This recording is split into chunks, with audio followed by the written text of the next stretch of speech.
V občinski upravi že za voljo neposredne bližine dnevno spremljajo napredek pri gradnji bodočega hrama kulture.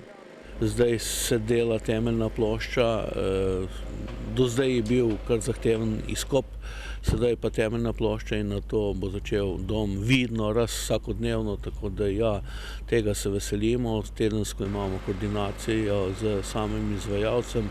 Ta mora gradnjo arhitekturno zahtevnega in deloma vkopanega objekta po pogodbi, brez davka vredni nekaj več kot 5,3 milijona evrov, končati v prvih mesecih prihodnjega leta. Ampak pri podpisu pogodbe nekako je bilo zagotovilo s strani predsednika uprave, da naj bi se to zgodilo že v letu 2023 do končanja.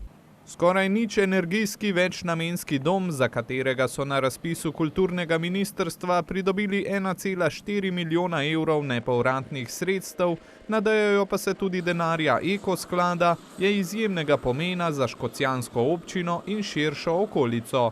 Tle bo dvorana z 250-260 sedeži, seveda tudi vse te sobe, ki bodo nekako zagotavljale pripravo za vse nastopajoče. V spodnjem delu bo še velika avla, kjer bodo možne razne razstave in seveda tudi kavarnica v zgornjem delu, pa tudi nova velika knjižnica.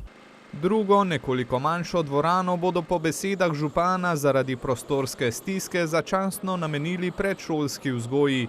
Prvo namenjeno predstavam, koncertom in drugim prireditvam pa bodo morali še opremiti. Tu pa bomo poskušali še pridobiti nepovratno sredstva. Smo že imeli sestanek na Ministrstvu za kulturo, pač nekih zagotovil ni bilo, da bo, ampak naj spremljamo razpis, ki naj bi se zgodil že v letošnjem letu. Opremljanje dvorane s sedeži in vso potrebno tehnično opremo je ocenjeno na okrog 700 tisoč evrov.